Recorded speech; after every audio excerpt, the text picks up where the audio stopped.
ये जो बर्बादी है तो पीडीपी की वजह से। 370 का रेजोल्यूशन तो पीडीपी लीडर वहीदुर रहमान परा ने पेश किया था, उसके बाद नेशनल कॉन्फ्रेंस दूसरे दिन लाना पड़ा। नहीं, उसने पेश नहीं किया, तो उसने कागज की पर्ची पर, मैं वहां पे था, उसने कागज की पर्ची वहां पे दे दी, रेजोल्यूशन करो। वो सही वक्त था? वो नहीं था पर्ची पेश करने। नो, बिल्कुल गलत टाइम था। वो अपने आप को हाईलाइट करने के लिए मीडिया के सामने करना था उसको। अगर उन्होंने वहां पे अलायंस उनके साथ नहीं की होती, हमारी बात सुनी होती 2014 में, तो मुझे लगता है कि न 370 गया होता, न 35 गया होता, न स्टेट उड़ गया होता। वो तो है ही कुछ भी नहीं। उसने उसके बाद ड्रामाबाजी।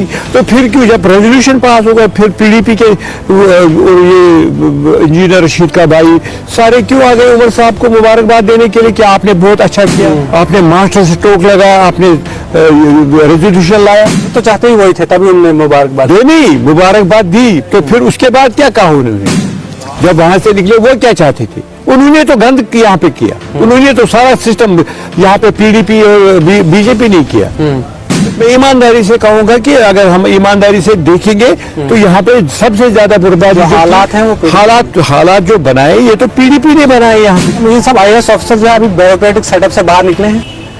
एक बात है, कई अफसर लोग जो है, मतलब मैं मेरे किसी अफसर को फोन करता हूँ, IAS या IPS अफसर को, ये रेस्पॉन्ड तो ठीक ठाक देते हैं, ऐसी बात नहीं है। पहले तो मतलब 13 अफसर तक हमारा फोन नहीं उठाता था, तो आज मुझे लगता है कि ठीक ठाक रिस्पॉन्स है। आबादी के तनासुब से अगर देखा जाए तो ये हमारे साथ, मुझे लगता है कि ये मेरी जाती राय है, नाइंसाफी है। मजीद साहब, आपकी ही पार्टी के कुछ लीडर्स ने जो है इस बजट की तारीफ की, जिसमें सलमान सागर है, जिसमें तनवीर सादिक साहब, वो कह रहे हैं बहुत अच्छा बजट है।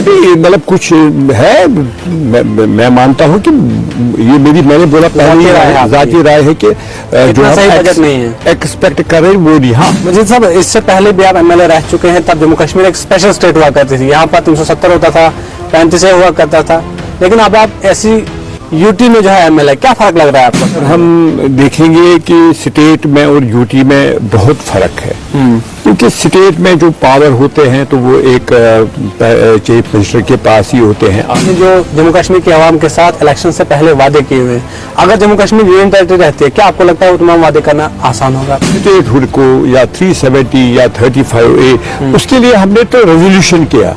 वो पहले ही दिन जब असेंबली 4 दिन की असेंबली थी, तो वहीं पे हमने कर लिया कि जम्मू कश्मीर जो था ये महाराजा के टाइम में एक कंट्री हुआ करती थी। बीजेपी लीडर बार बार अपनी रैलियों में कह रहे थे कि इलेक्शन होने के फौरन बाद हम यहाँ पर अरेस्ट का दर्जा दे देंगे। अब क्या वजह है, क्यों जो है बीजेपी अभी भी स्टेटहुड देने से जो है इतना घबरा रही है या फिर नहीं दे रही? देखो, उनका एक्चुअली उनका ये था कि हम अक्सर वो कहते थे 50 पार, तो वो 50 पार का उन्होंने जो टारगेट बनाया था वो पूरा नहीं हुआ। ABC तो उन्होंने काम नहीं किया कुछ? अच्छा, ABCD जितने भी टीम्स थे उनके, उन्होंने 1 या 2 या 3 सीटों से ज्यादा लिया नहीं, तो वो फेल हो गई। अब ये कहते कि हम कैसे यहाँ पे लोगों को अपने साथ रख पाएंगे। आपका एक मेंबर पार्लियामेंट है आगा रोहला साहब, उनके साथ काफी ज्यादा कुछ इख्तलाफात देखने को मिल रहे हैं। उनसे कहा जा रहा है कि आप पार्लियामेंट में राष्ट्र के दर्जे की बहाली की बात कीजिए, वो कह रहे हैं नहीं जी मैं 370 की बात करूंगी। ये इख्तलाफात क्यों बढ़ गई इतनी? आगा रोहला साहब जो है वो हमारे पार्लियामेंट के मेंबर हैं, वो हमारी पार्टी के एक मतलब बेसिक मेंबर हैं। ऐसा नहीं है कि इख्तलाफात है। हाँ, राय हो, जिस तरीके से मैंने अभी कहा कि मेरी जाती राय है बजट के बारे में, उसी तरीके से उसका भी अपना है, मतलब मौक़िफ़ के लिए जी हमें इन चीजों के लिए लड़ना चाहिए। ओपन मैच के नौजवानों के लिए क्या मतलब सोच रखते हैं आप? उनके साथ नाइंसाफी हो? नाइंसाफी, बिल्कुल नाइंसाफी है उमर, मतलब ये तो पहले से हम कह रहे हैं ये नाइंसाफी है। अब ठीक करना है इनको, जो बाहरी लोग हैं, जो मतलब गुजर है या बाकी लोग, हम कहते हैं कि हमारे साथ भी इंसाफ करो। जो ओपन मेरिट के बच्चे हैं, कैसे होगा? क्यों नहीं होगा? टेबल पे बैठ के होगा, अपनी कमेटी बनाई हुई है, ये होगा, बिल्कुल होगा, इंशाल्लाह रहमान होगा। उनको भी समझ आएगा कि इन बच्चों के साथ नाइंसाफी है। मेरा बच्चा जो है वो आज ओपन मेरिट में इतनी मेहनत करता है तो फिर मतलब उसका गला घोट दिया जाता है। साथ बातचीत करने के लिए मौजूद हैं MLA अनंतनाग वेस्ट अब्दुल मजीद लारमी साहब। कल जिस तरह से आप जानते हैं कि फाइनेंस मिनिस्टर निर्मला सीतारमण ने जो है वो बजट पेश किया, जिसमें जम्मू कश्मीर के लिए 41,000 करोड़ जो है वो जम्मू कश्मीर के लिए दिया गया। वहीं अगर हम बात करें लद्दाख के लिए तो 46,000 करोड़। मेरे साथ मजीद लारमी साहब है। मजीद साहब, आप मुझे बताइए कि जम्मू कश्मीर के लिए 41,000 करोड़, और लद्दाख के लिए 46,000 करोड़। किस तरह से देखते हैं आप इस बजट को? देखो, इस बजट को तो हम जो एक्सपेक्ट कर रहे थे कि एक स्पेशल पैकेज मिलेगा जम्मू कश्मीर के लिए, क्योंकि ये आज मुझे लगता है कि जब से यहाँ पे मिलिटेंसी आ गई 30-35 साल से ये हमारी स्टेट जो है जम्मू कश्मीर स्टेट, तो मैं अभी भी मानता हूँ कि यहाँ पे लोग सफ़र कर रहे थे कि हर एक मामले में यहाँ पे डेवलपमेंट नहीं हो पा रही थी, सारा यहाँ पे तहस नहस हुआ था। तो आज हम एक्सपेक्ट कर रहे थे कि आज हमें स्पेशल पैकेज मिलेगा, मगर मुझे लगता है कि जो 41,000 करोड़ का यहाँ पे ग्रांट्स यहाँ पे मिले हैं, बजट में प्रोविजन रखा है, तो जम्मू कश्मीर के लिए बहुत कम है। कि इससे हम एक्सपेक्ट कर रहे थे कि लद्दाख तो एक छोटा सा आपको 2 डिस्ट्रिक्टों पर है, तो आप जम्मू कश्मीर का देखिए, पंजाब से लेकर वहाँ पे उड़ी तक, उड़ी से लेकर कुपवारा, कितना बड़ा एरिया है यहाँ पे, कितने लोग हैं यहाँ पे। आबादी के तनासुब से अगर देखा जाए तो ये हमारे साथ, मुझे लगता है कि ये मेरी ज़ाती राय है, नाइंसाफ़ी है। हम और एक्सपेक्ट कर रहे हैं कि अभी बजट सेशन चल रहा है, तो इसमें ये और कुछ करेंगे, क्योंकि अभी बजट पास नहीं हुआ, ये एक प्रपोजल है। तो इंशाल्लाह मुझे उम्मीद है कि ये जो निर्मला सीतारमन साहिबा है, जो हमारी यहाँ पे फाइनेंस मिनिस्टर है, और honourable prime minister Narendra Modi साहब है, तो इस पे गौर करेंगे कि जम्मू कश्मीर के लोगों के लिए, जम्मू कश्मीर में जो बेरोजगारी है, जम्मू कश्मीर में जो महंगाई है, यहाँ पे सारा कुछ ख़त्म हुआ है, यहाँ पे कुछ है ही नहीं, कहीं कोई डेवलपमेंट अगर देखा जाए तो वो है ही नहीं यहाँ पे।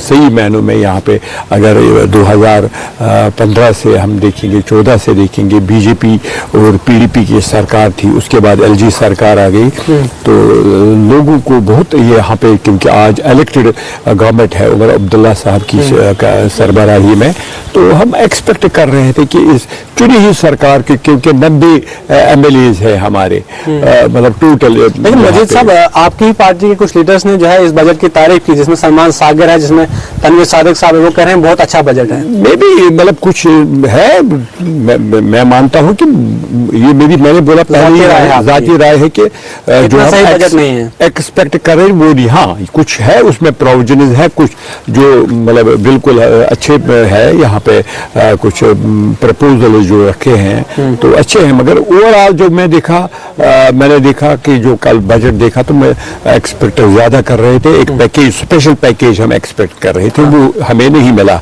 जिस तरीके से बिहार को, जिस तरीके से बाकी मतलब स्टेट्स को मिला, तो उस तरीके से यहाँ पे नहीं मिला।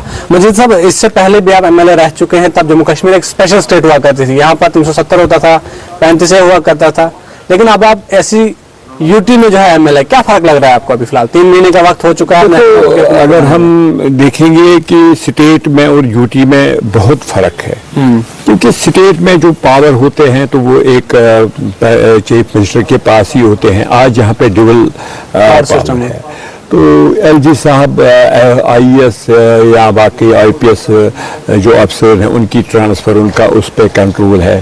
तो जो हमारे चीफ मिनिस्टर साहब है, उमर साहब है, लोगों ने उनको चुना है, लोगों ने हमें वोट दिया है, लोगों ने हर एक मतलब सेगमेंट में अपने अपने नुमाइंदों को चुना है। तो इसमें तो पावर्स वो होने चाहिए थी कि ताकि यहाँ पे कोई भेदभाव ना में हो। और इसमें तो बेस्ट है कि स्टेट हम एक्सपेक्ट कर रहे हैं कि इसी सेशन में ये मतलब ऐलान होगा कि स्टेटहुड जो है, जो वादा किया है हमारे प्राइम मिनिस्टर ने, होम मिनिस्टर ने, कि स्टेटहुड वापस देंगे। तो हम एक्सपेक्ट करें कि वो हमें स्टेटहुड वापस देंगे, क्योंकि सुप्रीम कोर्ट की डायरेक्शंस भी है। सुप्रीम कोर्ट ने पहले ही डायरेक्शंस दी हुई है कि मतलब हम स्टेटहुड को एज सून एज पॉसिबल वापस किया जाए। तो हम एक्सपेक्ट करेंगे कि वापस मिल जाएगा, सारा कुछ ठीक हो जाएगा। मजीद साहब, आप मुझे बताइए कि आपने जो जम्मू कश्मीर के अवाम के साथ इलेक्शन से पहले वादे किए हुए हैं, अगर जम्मू कश्मीर यूनियन टेरिटरी रहती है, क्या आपको लगता है वो तमाम वादे करना आसान होगा आपके लिए? नहीं, देखो मैं ये कहूँगा कि जो वादे हमने किया है, जो मतलब उमर साहब ने मैनिफेस्टो में किया है, सबसे पहला वहाँ पे था कि हम ये 2 लाख नौकरियां साल में। नहीं, मैं यहाँ पे आऊँगा ना, स्टेट हुड को या 370 या 35A, उसके लिए हमने तो रेजोल्यूशन किया। वो पहले ही दिन जब असेंबली 4 दिन की असेंबली थी तो वहीं पे हमने कर लिया। ये हमारा काम था, क्योंकि हमने वादा किया था लोगों के साथ कि हम ये करेंगे, और इंशाल्लाह रहमान अभी तो न रिजेक्ट हुआ है, गवर्नमेंट ऑफ इंडिया ने उसको रिजेक्ट भी नहीं किया है, तो अभी पास भी नहीं किया है। तो हम उम्मीद करते हैं कि इंशाल्लाह रहमान इस पर ये गौर करेंगे, क्योंकि जम्मू कश्मीर जो था ये महाराजा के टाइम में एक कंट्री हुआ करती थी। लेकिन 370 का रेजोल्यूशन तो पीडीपी लीडर वजीर रहमान परा ने पेश किया था, उसके बाद नेशनल कॉन्फ्रेंस दूसरे दिन लाना पड़ा। नहीं, उसने पेश नहीं किया, तो उसने कागज की पर्ची पर, मैं वहां पे था, उसने कागज की पर्ची वहां पे दे दी, रेजोल्यूशन करो। वो सही वक्त था, वो नहीं था पर्ची पेश करने का। नो, बिल्कुल गलत टाइम था। वो अपने आप को हाईलाइट करने के लिए मीडिया के सामने करना था उसको। वो तो है ही कुछ भी नहीं, उसने उसके बाद वो ड्रामाबाजी। तो फिर क्यों, जब रेजोल्यूशन पास हो गया, फिर पीडीपी के और ये इंजीनियर रशीद का भाई सारे क्यों आ गए उमर साहब को मुबारकबाद देने के लिए कि आपने बहुत अच्छा किया, आपने मास्टर स्ट्रोक लगाया, आपने रेजोल्यूशन लाया। वो तो चाहते ही वही थे, तभी उन्होंने मुबारकबाद दी। तो फिर उसके बाद क्या कहा उन्होंने, जब वहां से निकले वो क्या चाहते थे? उन्होंने तो गंद यहाँ पे किया, उन्होंने तो सारा सिस्टम यहाँ पे पीडीपी और बीजेपी नहीं किया। मैं ईमानदारी से कहूंगा कि अगर हम ईमानदारी से देखेंगे तो यहाँ पे सबसे ज्यादा बर्बादी हालात हैं, वो हालात जो बनाए ये तो पीडीपी ने बनाए यहाँ पे। अगर उन्होंने वहां पे अलायंस उनके साथ नहीं की होती, हमारी बात सुनी होती 2014 में, तो मुझे लगता है कि न 370 गया होता, न 35 गया होता, न स्टेट उड़ गया होता। ये जो बर्बादी है तो पीडीपी की वजह से। मजीद साहब, बीजेपी लीडर बार बार अपनी रैलियों में कह रहे थे कि इलेक्शन होने के फौरन बाद हम यहाँ पर अरेस्ट का दर्जा दे देंगे। अब क्या वजह है, क्यों जो है बीजेपी अभी भी स्टेट देने से जो है इतना घबरा रही है या फिर नहीं दे रही है? नहीं, देखो उनका एक्चुअली उनका ये था कि हम अक्सर वो कहते थे 50 पार, तो वो 50 पार का उन्होंने जो टारगेट बनाया था वो पूरा नहीं हुआ। एबीसी तो उन्होंने काम नहीं किया कुछ? अच्छा, एबीसी जितने भी टीम्स थे उनके, उन्होंने 1 या 2 या 3 सीटों से ज्यादा लिया नहीं, तो वो फेल हो गए। अब ये कहते कि हम कैसे यहाँ पे लोगों को अपने साथ रख पाएंगे। वो तो उनका अपना है कि वो डिले टैक्टिक्स कर रहे हैं, कितनी देर करेंगे? ये तो इनको करना है। स्टेट हुड तो ठीक है, 370 या 35 के लिए हम स्ट्रगल करेंगे, that will take some time. उनको 70 साल हो गए यहाँ पे एब्रोगेशन के लिए, मे बी हमें 7 साल या 10 साल या 15 साल लगेंगे। इसके लिए तो स्ट्रगल करनी है, मगर स्टेट हुड को उन्होंने खुद कहा कि हम इसको रेस्टोर करेंगे। ये सुप्रीम कोर्ट के डायरेक्शन है, तो इसलिए ये डिले टैक्टिक्स इसलिए कर रहे हैं कि ताकि हम अपने लोगों को समझाए, लोग इसके लिए तैयार हो जाए।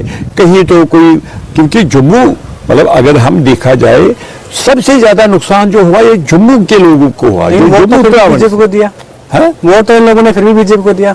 वो किस तरीके से दिया गाड़ी, शायद कांग्रेस को यहाँ पे कंपेन चलानी नहीं आई, तो मुझे लगता है ऐसा, अगर उनने कंपेन चलाई होती तो ऐसा तो नहीं होता। क्या मुझे सब IAS ऑफिसर जो है अभी ब्यूरोक्रेटिक सेटअप से बाहर निकले हैं या फिर अभी उसी माहौल में चल रहे हैं? देखो एक बात है, कई अफसर लोग जो है, मतलब मैं मेरे किसी ऑफिसर को फोन करता हूँ, IAS या IPS अफसर को, ये रेस्पॉन्ड तो ठीक ठाक देते हैं, अच्छी ऐसी बात नहीं है।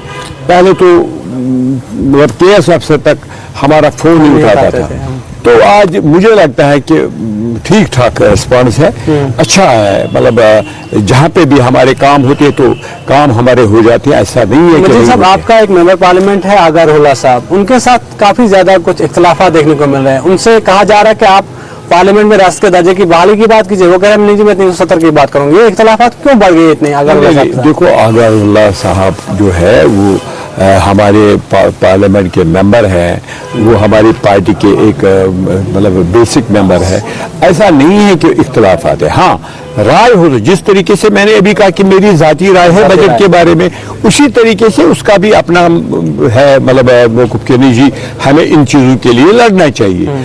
अब देखो ना, वो थोड़ा सा मतलब वो जवान है, तरीका जो है वो थोड़ा सा डिफरेंट है, तो वो मतलब इंशाल्लाह रहमान वो तो सारा ठीक मजीद हो साहब गया। का ओपन मैच के नौजवानों के लिए क्या मतलब सोच रखते हैं आपके, उनके साथ नाइंसाफी हो रही है? नाइंसाफी बिल्कुल नाइंसाफी है उमर, मतलब ये तो पहले से हम कह रहे हैं ये नाइंसाफी है। हाँ अब ठीक करना है इनको, जो पहाड़ी लोग हैं, जो मतलब गुजर है या बाकी लोग हैं, तो उनको तो ठीक है। हम नहीं कहते कि खुदा ना खास्ता उनको छीन लो इनसे ना, हम कहते कि हमारे साथ भी इंसाफ करो। जो ओपन मेरिट के बच्चे हैं, कैसे होगा? होगा क्यों नहीं होगा, टेबल पे बैठ के होगा, अपनी कमेटी बनाई हुई है, ये होगा, बिल्कुल होगा, इंशाल्लाह रहमान होगा। उनको भी समझ आएगा कि इन बच्चों के साथ नाइंसाफी है। हमारा बच्चा जो है वो आज ओपन मेरिट में इतनी मेहनत करता है तो फिर मतलब उसका गला घोट दिया जाता है, तो ऐसा नहीं आखिर में आपसे जानना चाहूंगा मैं, क्या उम्मीद है आपको, कब तक जो है जम्मू कश्मीर में रियासत का दर्जा बहाल किया जाएगा? मुझे लगता है कि इसी सेशन में मार्च से पहले आई थिंक मार्च से पहले ये हो जाएगा। चलिए बहुत बहुत शुक्रिया। अब्दुल मजीद लारमी साहब हमारे साथ बातचीत करने के लिए मौजूद थे, मुख्तलिफ मसला पर हमने जो है बातचीत की। अब देखना इस होगा कि जम्मू कश्मीर के लोगों को भी इंतजार है और नेशनल कॉन्फ्रेंस की हुकूमत को भी इंतजार है कि जम्मू कश्मीर में रियासत का दर्जा जो है वो जल्द से जल्द बहाल किया जाए, क्योंकि यहाँ पर दोहरी हुक्मरानी जो है वो जम्मू कश्मीर के लिए नुकसानदेह है। ये उमर अब्दुल्ला ने भी कई बार कहा है। अब इंतजार है कि आखिर कब तक मरकज की भाजपा हुकूमत जम्मू कश्मीर में रियासत का दर्जा बहाल करती है।